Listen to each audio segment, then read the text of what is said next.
All right, welcome to the shop today. We're gonna go through a three-step buffing process. So we've got this 1985 Mastercraft Stars and Stripes here that has not been buffed in a very long time. So what we're gonna do is we're gonna go through and three-step buff it, and what that will do is remove a lot of the oxidation and bring it to a nice shine. We're not gonna be able to fix stress cracks or scratches or anything like that today, but we're just gonna focus on the oxidation. One thing to note is that this boat is an 80s. It's gonna have really big open pores, so it's gonna be a lot of fun to bring it back and make it shine. So today we're gonna do our step one. We're gonna cut. What we're gonna do first, plug in our buffer. Plug it in, tie a knot right here so that way it doesn't come untied while we're buffing. Now that we got that set, we'll grab our buffer and we'll grab our orange foam pad. That's what we're like to use for our cutting process here. And then the compound we're gonna be using is gonna be that Super Duty rubbing compound. This is gonna give us a quality cut and remove some of that oxidation that we need to get out of the boat. Then we're gonna set our RPM at. We're gonna set it to 2,000 RPM here. And that's just almost 4 on the Makita buffer here. So then, now that we got the pad on, we'll give her a quick clean with just a simple piece of wood. Now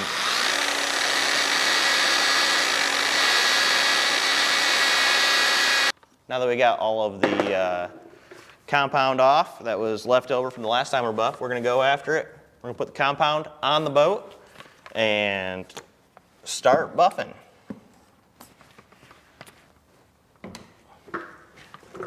Grab that buffer, kind of move it around a little bit, spread that compound out before we start engaging the wheel, and we'll start cutting.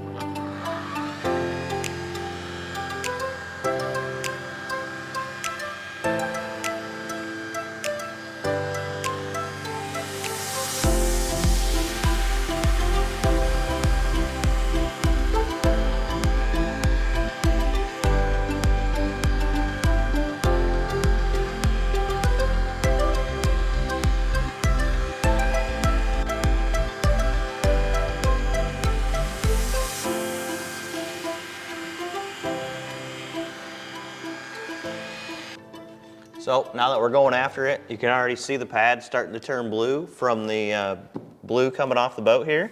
We're gonna go through a couple little small techniques here. Once again, we're gonna put the compound right on the boat.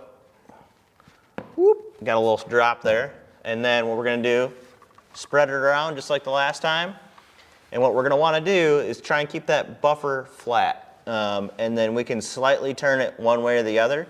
And what that'll do is when we go back and forth, it'll give us a nice cross-hatching pattern when the wheel's spinning this way. And then when it comes back this way, it does a nice cross-hatch. What that'll help you do is keep it consistent, keep your swirl marks down so we're not putting really deep swirl marks in the same spot. And that swirl mark is just a scratch left from the cutting compound. So we're gonna have a lot of those in this first step, but we have plenty more to get that out, so we'll be good there.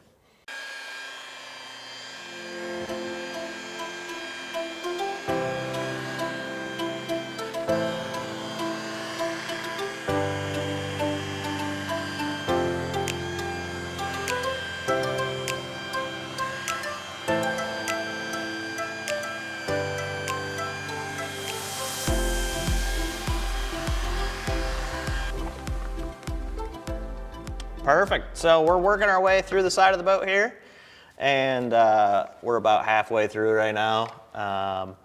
One thing we're gonna want to remember is while we're working down the side of the boat, when we move from one 4-foot section to the next, we kind of like to do a 50% overlap. So if this is gonna be our section we're moving from, we're gonna want to buff this half and this half and kind of work our way down. So that way, the good half gets hit twice, and we make sure that we're just kind of working our way down. That 4-foot section or 3-foot section just depends on your wingspan.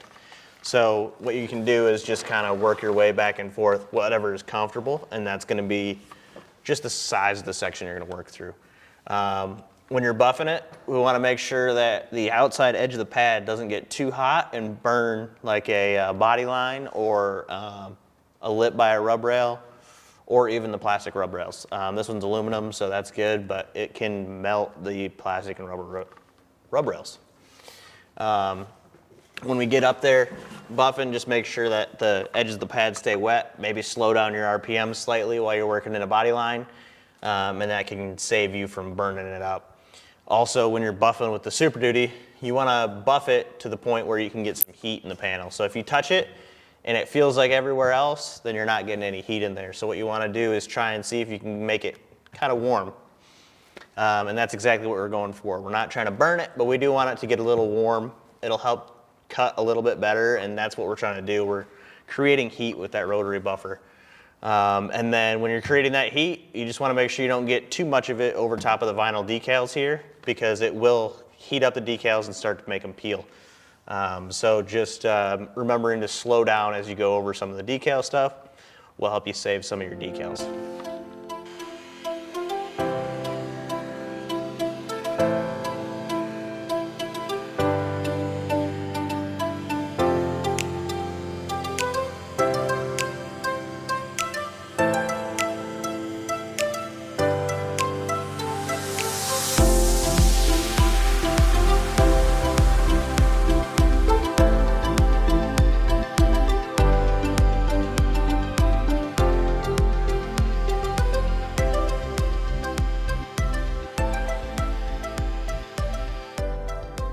So as you can see, we made it to right about where the C is, maybe a little bit past. What we're going to do is we're going to stop here.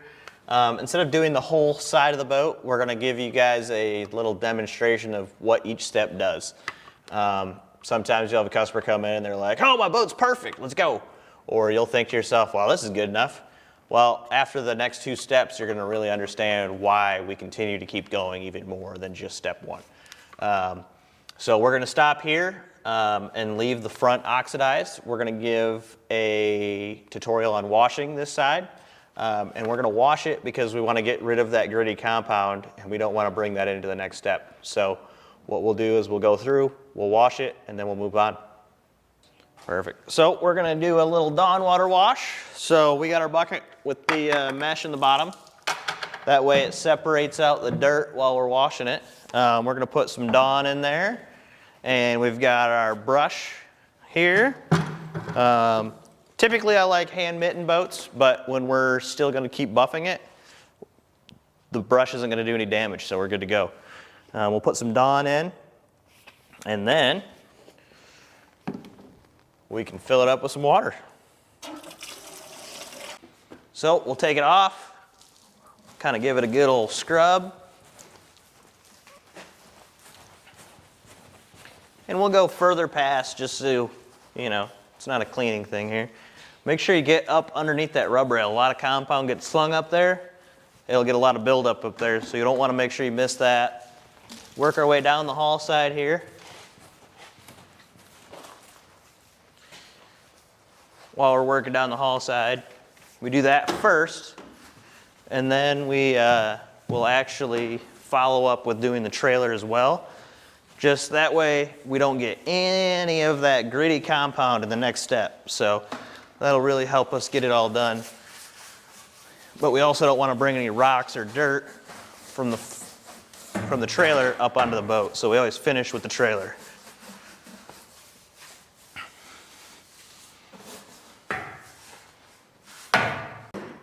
So now that we got it all soaked up with the brush, what we'll do is we'll come through with the little power washer here and just rinse it off and give it a nice little quick rinse.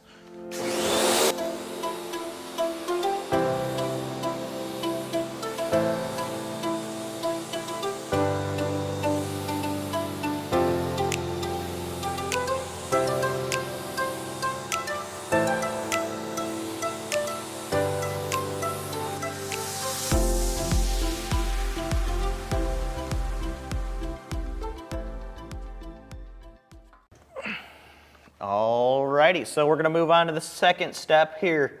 After the boat is dried and washed down, we got the trailer all clean. Next step is gonna be your yellow wool polishing pad. We're gonna put that on the buffer here and give it a clean. And then we're gonna use the Perfect-It rubbing compound. So that's gonna be our step 2.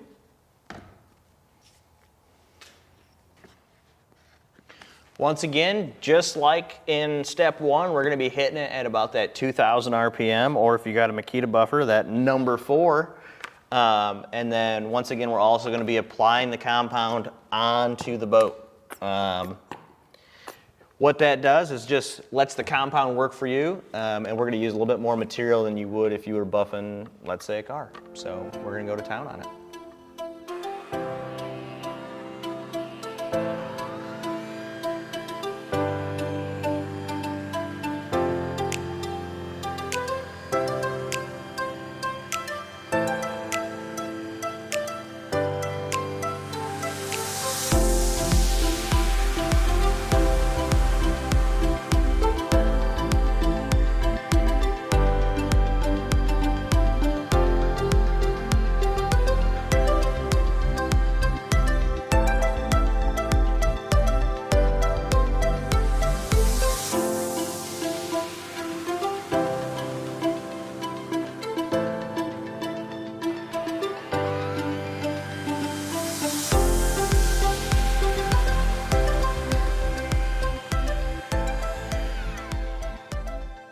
So one thing you're going to want to remember is always, when you start the buffer, to make sure it's on the panel. That way you don't get a bunch of high-speed spinning right into the panel, which can create instant heat and dry it out and give you a nice burn spot. So you always want to start the pad right on the panel and then start moving it around.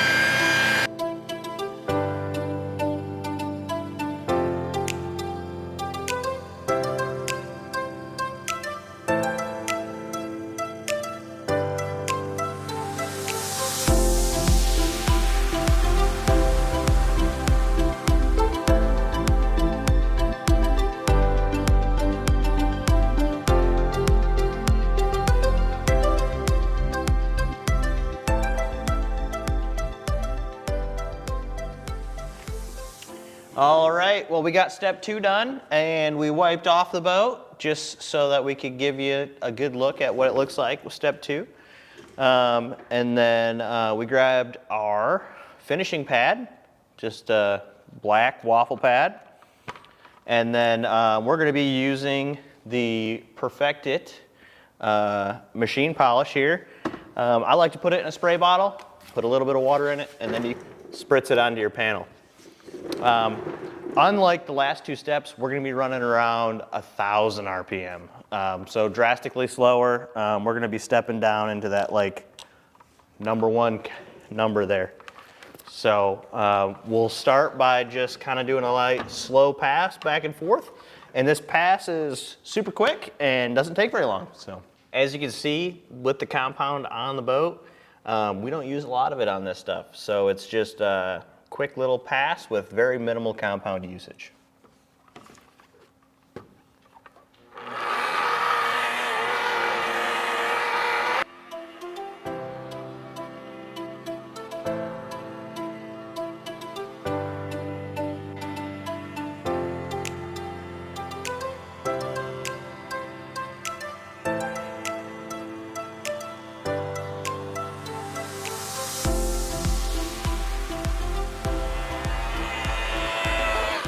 Now, the main objective of this polish is to get out any swirl marks that are left from the previous 2 steps.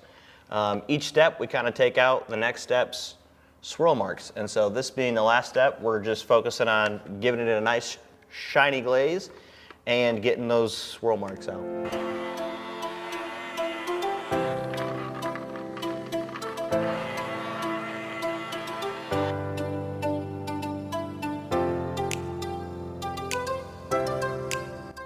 This is our 3-step process. It seems to be the most consistent out of any processes that I've done, and I really just enjoy it. I can teach someone this process and they can go out and be successful, and so I wanted to teach it to you.